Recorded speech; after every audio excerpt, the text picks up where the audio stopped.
మిగతా పార్టీలు చేసే ఆరోపణలని కేంద్రం చేస్తుంది, బీజేపీ చేస్తుందనే కదా. ఎందుకు దేశవ్యాప్తంగా ఒకేసారి చేయకూడదు ఎస్ఐఆర్ అనేదాన్ని? వెంకటకృష్ణ గారు, మొదట మీకు అట్లాగే మన ప్యానెల్లో మిత్రులకు మిగతా అందరికీ నమస్కారం. నమస్తే. Good evening. ఇప్పుడు 2000 ఇంతకుముందు ఎస్ఐఆర్ ఎప్పుడు జరిగింది, ఇప్పుడు ఎప్పుడు జరిగింది, ఇదంతా కాంగ్రెస్ పార్టీ వ్యవహారం ఎట్లా ఉందంటే ఆడలేక మధ్యలో ఓడు అన్నట్టు. సో వాళ్ళకు అసలు పని చేసుకోవడం చేతగాక, ఇది రాజకీయ ప్రక్రియ కాదు, ఇది రాజ్యాంగ ప్రక్రియ. మిగతా అన్ని రాజ్యాంగ ప్రక్రియలలో ఏ విధంగానైతే జరుగుతుందో, ఇప్పుడు ఎలక్షన్ నోటిఫికేషన్ అది రాజ్యాంగ ప్రక్రియనే, ఎలక్షన్ నోటిఫికేషన్ తర్వాత షెడ్యూలు ఇది రాజ్యాంగ ప్రక్రియ, నామినేషన్ అది రాజ్యాంగ ప్రక్రియనే.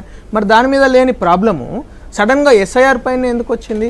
రెండో విషయము, ఎస్ఐఆర్ ఇంతకు ముందు జరిగినప్పుడు కూడా ఫేజ్డ్ మేనర్లోనే జరిగింది. 2002 నుంచి స్టార్ట్ అయ్యి 2005 వరకు జరిగింది. అది ఎప్పుడైనా ఒక ప్రాసెస్ జరుగుతున్నప్పుడు దానిలో కొన్ని, ఇప్పుడు ఎస్ఐఆర్ 2025లో ప్రారంభమైన కొత్తలో కూడా కొన్ని ప్రాబ్లమ్స్ వచ్చినాయి. టీథింగ్ అంటే ఇనీషియల్ బాలారిష్టాలు అంటాం కదా, అట్లా వచ్చినప్పుడు కొంతమంది కంప్లైంట్ చేయడం జరుగుతుంది, దాన్ని కరెక్షన్ చేసుకోవడం జరుగుతుంది.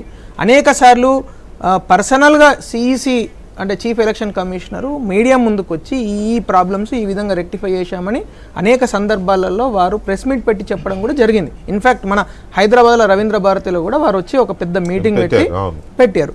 సో అంటే ఏదైనా ఒక గవర్నమెంట్ చేసే ప్రక్రియ ఇది, అంటే గవర్నమెంట్లో ఒక భాగస్వామి అయిన ఒక డిపార్ట్మెంట్ చేసే ప్రక్రియ. ఆ ప్రక్రియ ఎప్పటిదప్పుడు సెల్ఫ్ కరెక్షన్ మోడ్లోనే ఉంటుంది.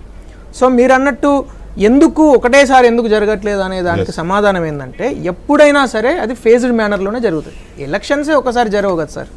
ఇప్పుడు మొన్న ఆల్మోస్ట్ 5 ఫేజెస్లో ఎలక్షన్స్ కండక్ట్ చేసుకున్నాం 2024లో, అంతకుముందు 7 ఫేజెస్లో వేసుకున్నాం.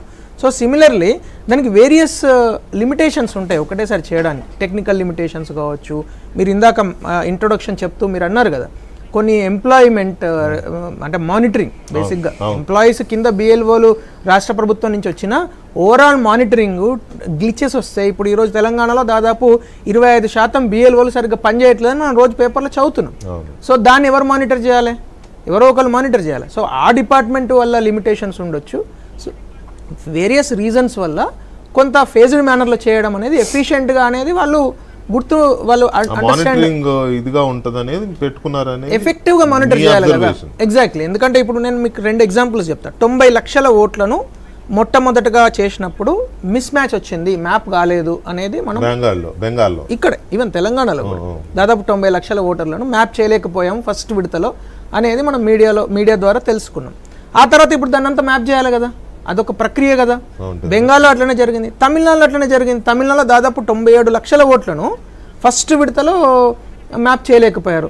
ఫైనల్గా 74 లక్షల ఓట్లను తీసివేయాల్సి వచ్చింది తమిళనాడులో. మరి ఒక చిన్న ప్రాబ్లం కూడా జరగలేదే. కేరళలో కూడా అట్లాగే దాదాపు 10 లక్షల ఓట్లను తీసివేయడం జరిగింది. ఎవరిని తీసివేస్తున్నారు? ఎవరైతే చనిపోయారు. తమిళనాడుది ఆసక్తికరమైన పరిణామం ఏంటంటే, అక్కడ అటు ఇటు కాకుండా విజయ్ గెలిచాడు కాబట్టి ఎవరు దాని గురించి మాట్లాడలేదు. అక్కడ కనుక ఏఐడిఎంకే బీజేపీ కూటమి అధికారంలోకి వచ్చి ఉంటే ఖచ్చితంగా ఎస్ఐఆర్ అనేవాళ్ళు, అవునా కదా? అంటే సార్ ఇప్పుడు జయాపజయాలు అనేటివి డిఫరెంట్, అది ఫైనల్ రిజల్ట్ తీర్పది. మీకు యాజ్ అ ప్రాసెస్ లో ఎవరు కూడా కామెంట్ చేయలేదు. Even DMK never commented against SIR. They have participated in SIR properly. They have participated. ఏ ఒక్క రోజు కూడా ప్రెస్ మీట్ పెట్టి అసలు మేము పార్టిసిపేట్ చేయడము, మేము బైకాట్ చేస్తాం. ఈవెన్ తెలంగాణలో కూడా ఇప్పుడు కాంగ్రెస్ పార్టీ పూర్తి స్థాయిలో పార్టిసిపేట్ చేస్తున్నారు, ఫాలో చేసుకుంటున్నారు. ఎంఐఎం అందరికన్నా ముందు క్యాంపులు పెట్టింది. వాళ్ళు ఒక అంటే రాజ్యాంగ విరుద్ధంగా దానిపైన ఇంట్లో కూర్చున్న కుదరదు కదా, పని జరిగిపోతుంది, నష్టపోయేది చేస్తారో వాళ్ళే. ఇప్పుడు ఒక్క నిమిషము ఒకటే పాయింట్ చెప్పి నేను అంటే just to register, MIM party on the other hand రాజ్యాంగ విరుద్ధంగా వాళ్ళు ఒక ఫామ్ ఫ్లోట్ చేశారు మొత్తం ఓల్డ్ సిటీలో. దానిపైన మేము కంప్లైంట్ కూడా ఇచ్చాము. వాళ్ళు ఒక ఫామ్ ఫ్లోట్ చేసి, అంటే ఎస్ఐఆర్ ఫామ్కు ఎన్యూమరేషన్ కన్నా ముందే వాళ్ళు ఒక ఫామ్ పెట్టి ఎంఐఎం పేరు మీద వాళ్ళు ఫామ్ నింపించుకున్నారు. దానిపైన మేము కంప్లైంట్ కూడా చేసాం, అది వేరే సబ్జెక్ట్. కానీ నేను ఎందుకు చెప్తున్నానంటే అన్ని పార్టీలు కూడా పార్టిసిపేట్ చేస్తున్నాయి.